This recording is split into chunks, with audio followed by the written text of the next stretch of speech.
All right, folks, another new toy to try out. But this one might come as a little bit of a surprise to you because I've never used one of these on my channel. Matter of fact, I haven't owned or used one of these things in 25 years or more.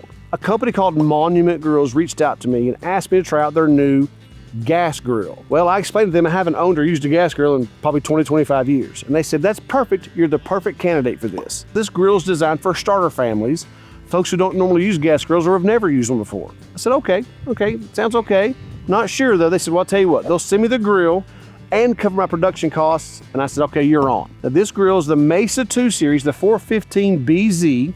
It's got 405 square inches of cooking space and 37,000 BTUs. So we're gonna give it a try and see what we think. Now we're gonna unbox and assemble it. And I'll go through that kind of quick so you guys can see what all's involved. But then we'll cook some cheeseburgers on it and then we'll talk about it. Let's go.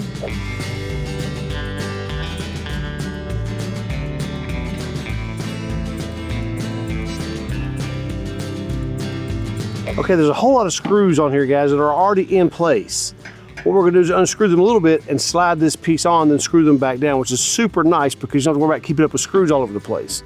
So we'll unscrew these two right here, just halfway, quarter of the way, just enough to get this piece on and slid into place. This is the side beam. And then slide it that way, and then tighten these screws back down, which is really, really cool. Like I said, you don't have to worry about trying to keep up with all the screws. There are some screws you got to put in place, but when you got a good number of them already in place, that's really cool.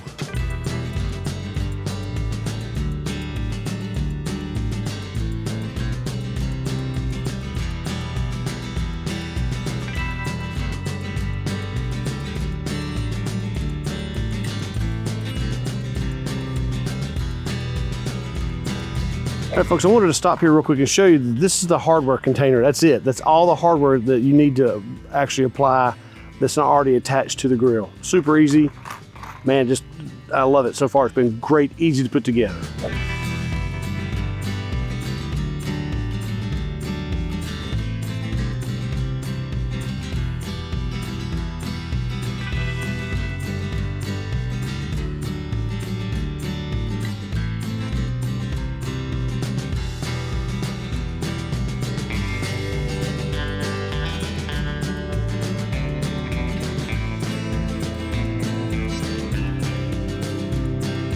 All right, folks, we're at the point where we're putting in our flavorizer bars, if you will. And this side over here, I hope you can see in the camera, the fuel holes or flame holes are different design than over there. This is the broil side. And you'll notice even when I get to the bars for over there on the other side, these are just normal grilling bars. And those are normal grilling. The holes are just on the sides there. So this gets a lot hotter, gets a lot more of a sear, more of a broil. The broil zone, as they call it. Now we'll put our grates in. So here's our grates. Now you got a couple choices here, folks. I picked this up while I was doing our reviews and trying to learn more about this grill before I got it. You'll notice that the grill grates on one edge are kind of pointed, the backside are flat. If you want grill marks on your steaks, when you sear, turn those over to where it's flat and you got more surface area as opposed to just this top edge. You can have to turn it over, have the flat side. You have that flat side sticking up as opposed to the pointed side, and it'll give you better grill marks, if that's what you're...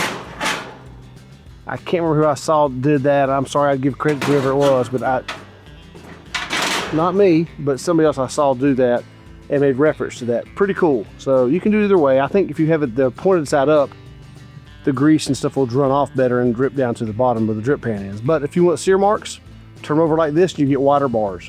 Something else I want to show you as we're finishing up the assembly here is on the inside of the door here, they send you a couple of these little pegboard hooks, and you've got some holes here on the inside of the door where you can actually put those holders and hang tools on there, whatever you want to do. It makes it really, really handy. Something else I want to let you know about, in case you don't know, when you buy a gas grill, these tanks do not come with them.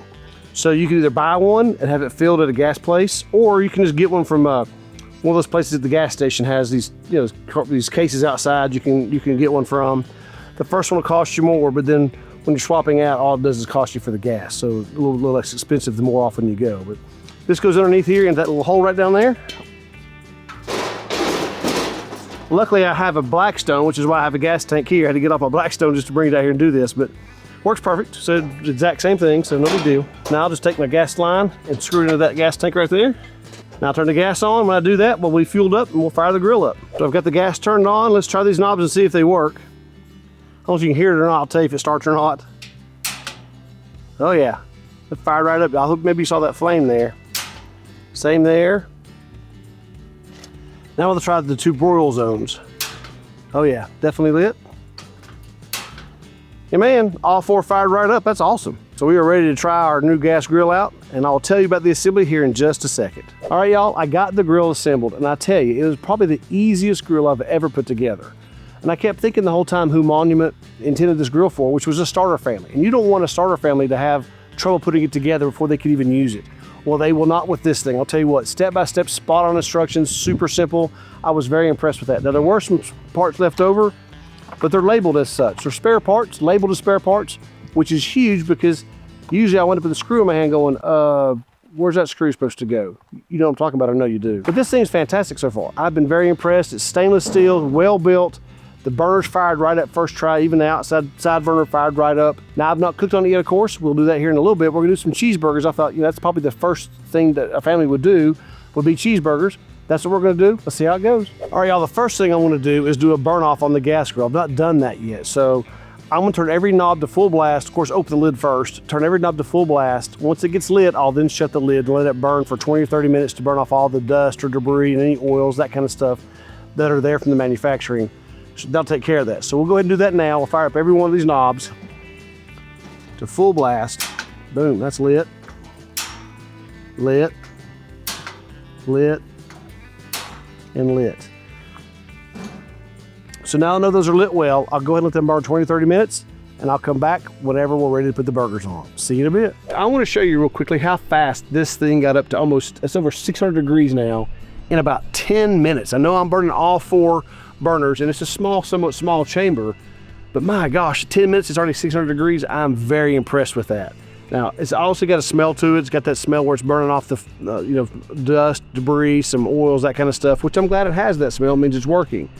But I'll turn it off here in about 10 more minutes, let it cool for a minute, put our burgers on. But I'm impressed how quick it's getting temperature, guys. Very, very cool. All right, folks, the grill is cooled down. I'm gonna go ahead and fire it back up and put the burgers on. Now, I'm only gonna use the non-broil side, this side over here, turned about halfway up. Now, that may be the wrong thing to do. I'll find out if I don't get temperature I want. I'll turn the broil zone on just to get more temperature in there. But initially, I'm gonna use just this side, the non-broil side burners. Now, I'll go ahead and fire it up now.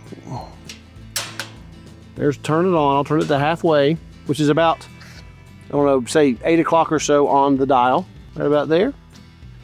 Now I'm gonna shut the lid down, give it a minute to heat up, get warm again, and then we'll put them on there. All right, we're about 350 degrees. I did turn it up to about 3/4 of the way to full blast just to get it up there. I did not use the broil zone. I just used these 2 on this side, the 8500 BTU burners. About 3/4 of the way to get it to where I wanted it to go. It may have gotten there eventually, but I'm in too big a hurry, I'm too hungry. So let's see how it goes. Now we're gonna go ahead and put these burgers on. I'm using 85-15. I didn't want to use 80-20 or 75-25 because I just didn't know how much that would cause, how much fat that would cause a problem with this grill. So,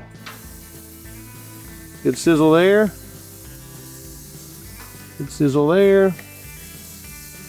And there. Now I'm gonna use my usual that base from Gulf Coast Smoke. There you go, see if you can see that okay. It's a great all-purpose rub. I love this stuff on burgers, almost anything beef or anything at all, even chicken, I love it. And that smells so good. We are cooking our first burgers on our Mesa II 415 BZ grill.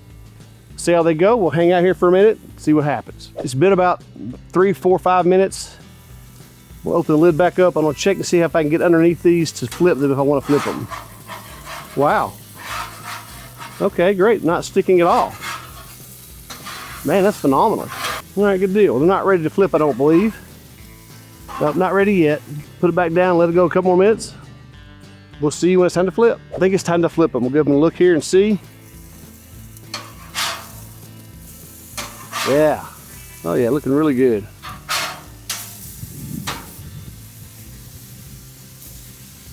Those look pretty good. So far, so good. All right, folks, our burgers are done. We're gonna put our cheese on now, let it melt. Here we go.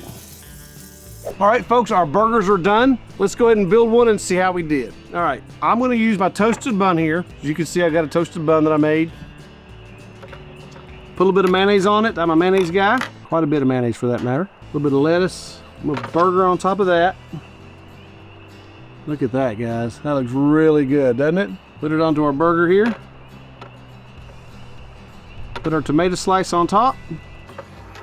Now that's what I call a good looking burger right there. Here you go, guys. Let's get into it and see how we did. Looks pretty good. Man, it's awful juicy, that's for sure. Pretty good looking burger, I have to say. Give it a taste here. Looks pretty good. Cheers, folks. It's a well-cooked burger, no doubt. I definitely do miss my charcoal flavor, but for the ease of how that was to cook, and the cleanups pretty much non-existent, I definitely can see a value of a gas grill. Again, it's not my first preference. I have no problems with the Monument Grill. I think it was built very well. I think it was super easy to put together. It cooked very well. I have no problems with it. If a gas grill is in your future, I would definitely consider the Monument Grills, the 415BZ. I definitely would consider it. I'm not sure the price yet, guys. I would tell you it now. I'll probably put it on the screen because I'll find the price out between filming now and when it actually launches, and when this video gets published. I'll know then, so I'll put it on the screen, but I have no idea at this point what the price is gonna be. I feel very certain it'll be very competitive and probably best price for the market for the value you're gonna get out of this thing. I think it's definitely gonna be that. So this is a fantastic option for you if you're looking for the gas grill. I fully endorse it. I think it's fantastic. So folks, I hope you got some value out of today's video.